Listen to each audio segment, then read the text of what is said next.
Everyone, good morning. এখন বাজে ঘড়িতে যে 9টা। প্রচণ্ড পরিমাণে শরীর খারাপ, ঠান্ডা লেগে গেছে। গঙ্গায় স্নান করেছে মানে তিনেরই।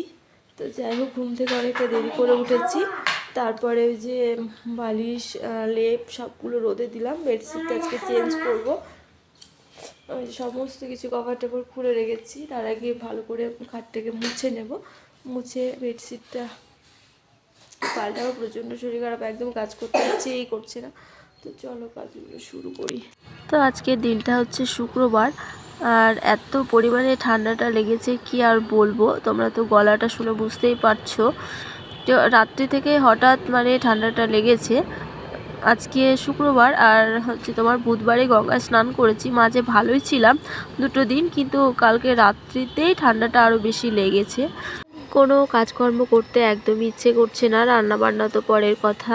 আর সবথেকে বেশি করে মানে কি বলবো, যদি আমাদের ঘরের গৃহিণীদের না শরীর খারাপ বা কোনো অসুবিধা হয়, সবথেকে কার কথা বেশি মনে পড়ে বলো তো?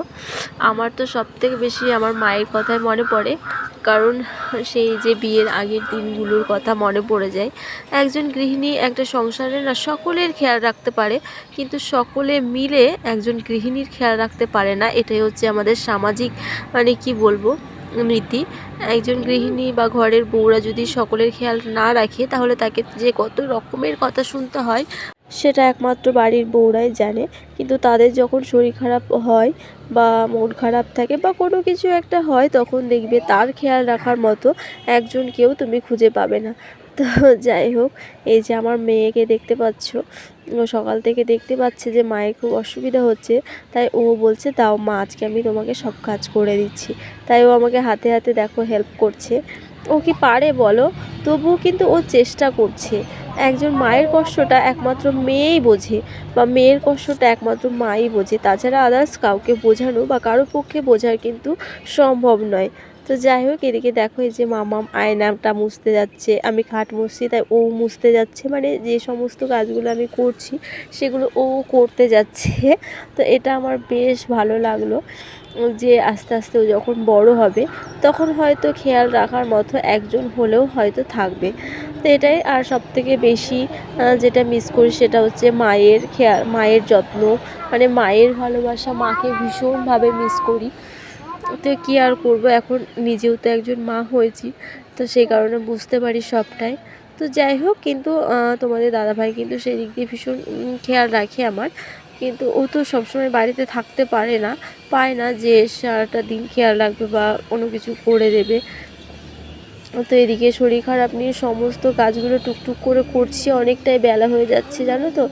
আবার দুপুরে রান্না বান্না আছে, কিচ্ছু একদম করতে ইচ্ছে করছে না। মনে হচ্ছে যেন লেপ কাঁথা গায়ে দিয়ে একদম ঘুমিয়ে থাকি।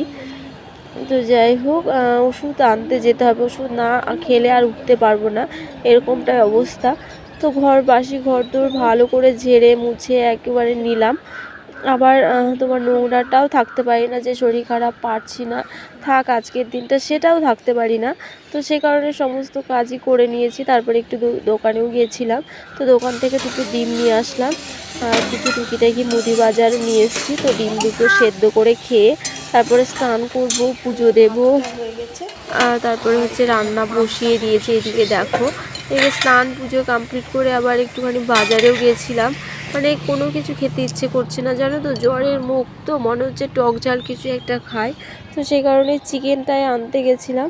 তো এদিকে অল্প করে মাছও নিয়ে ফেলেছি, আর সঙ্গে চিকেনও নিয়েছি। তো আজকে শুক্রবার, আজকেই খেতে হবে সবটা। তো ভাবলাম যে রবিবারের দিন মাছটাকে খাবো, আর হচ্ছে চিকেনটা আজকের জন্য নেব। আর আজকে না সমস্ত চিকেনগুলো একদম বোনলেস পেয়েছি জানো, মানে সলিড। তোমার হাড়ের মাংস একটাও পাইনি, কারণ অনেকটা দেরি করে বাজারে গেছিলাম। তো যাই হোক, তারপরে এদিকে মাংসটা কষা কষা করে করেছি, আর মাছের ঝোল করেছি, আর ভাত করেছিলাম দুপুরে। তো এখন সন্ধ্যার সময় তোমাদের দাদাভাই একটু আগেই খেয়ে বেরিয়ে গেল। আর এদিকে রান্না করে রেখেছে, ভাতটা করলো, আর এদিকে মাংস ছিল সেটা গরম করেছে, মাছের তরকারিটা গরম করেছে। তো ও ভাত আর মাছের ঝোলটা নিয়ে গেছে। তো আমি এখন দুধটাকে গরম করে নিয়েছি, এখন দুধটা একটু গরম গরম খাবো। আর এই যে দুপুরে মাছের ঝোল করেছে, ও নিয়ে নিয়েছে বেশি, অর্ধেকটা বললাম যে নিয়ে নাও, কারণ নয়তো আবার নষ্ট হবে কালকে। আর এদিকে ওষুধ এনে দিয়েছে আমাকে, এই যে দেখো। তো দুধটা খেয়ে 5 মিনিট রেস্ট করেছি, তারপরে এখন ওষুধটাকে খাবো। মানে একদমই উঠতে পারছি না, সন্ধ্যার সময়টা এমন হয়েছে। তো যাই হোক, টুকটুক করে খুবই একটা ছোট্ট ব্লগ তোমাদের সঙ্গে শেয়ার করলাম। তো আজকের ব্লগটা তোমাদের কেমন লাগলো অবশ্যই একটা কমেন্টের মাধ্যমে জানিও। আর বন্ধুরা, যদি তোমরা আমার চ্যানেলে নতুন হয়ে থাকো তাহলে অবশ্যই চ্যানেলটা সাবস্ক্রাইব করে পাশে থাকবে। আর এদিকে আমার তো ঠান্ডা লেগেছে, সাথে মামামি, তোমাদের দাদা ভাইয়ের, মানে তিনজনই আর কি একসঙ্গে অসুস্থ হয়ে পড়েছি। তো কে কাকে দেখবে বলো। তো মামামেরও না কাশিটা জোর দিয়েছে রাত্রেবেলায়। আমাদের তো যেমন তেমন, ও ঠান্ডা লাগলে আরও বেশি কষ্টকর।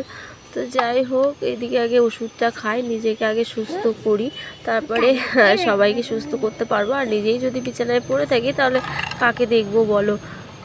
আর বাড়ির বউরা বা গৃহিণীরা যদি অসুস্থ হয়ে পড়ে তাহলে মনে হয় গোটা সংসারটাই আর কি অচল হয়ে পড়ে থাকবে। তো এই হচ্ছে ব্যাপার। তো সবসময় মানে নিজেকে সুস্থ আর ফিট রাখার চেষ্টা করে থাকি। তো নিজে যদি ভালো থাকতে পারি তবেই সকলকে ভালো রাখতে পারবো, এই গোটা সংসারটাকে সামলে রাখতে পারবো। তো যাই হোক, এদিকে দেখো ওষুধটা খেয়ে নিলাম, আর এই যে মাম্মাম বিছানায় আর কি ও কাশছে। তো চলো খেয়ে, আর রাত্রে তো রান্নাবান্না হয়ে আছে, খাবো, খেয়ে তাড়াতাড়ি করে আজকে ঘুমিয়ে পড়বো। শরীরটা একদমই সাথ দিচ্ছে না। আর রাত্রে আদেও আজকে ঘুমাতে পারবো কি না সেটাও মানে জানি না, কারণ আমার জন্য নয়, মামামের জন্য। ওর আবার ঠান্ডা লাগলে, শরীর খারাপ হলে সারা রাত্রে ধরে খুব কষ্ট করে। তো ওর জন্য আবার জেগে থাকতে হয় আর কি, বারবার উঠতে হয়, ঘুমাতে হয়। তো এই হয়েছে ব্যাপার। তো বন্ধুরা, সব মিলিয়ে আজকের এই ছোট্ট ব্লগটা তোমাদের কেমন লাগলো অবশ্যই কিন্তু একটা কমেন্ট করে জানাতে একদমই ভুলবে না। দেখা হচ্ছে পরবর্তী ব্লগে। সবাই ভালো থাকবে, সুস্থ থাকবে আর পাশে থাকবে। আর দেখা হচ্ছে পরবর্তী ব্লগে। টাটা আর গুড নাইট সকলকে।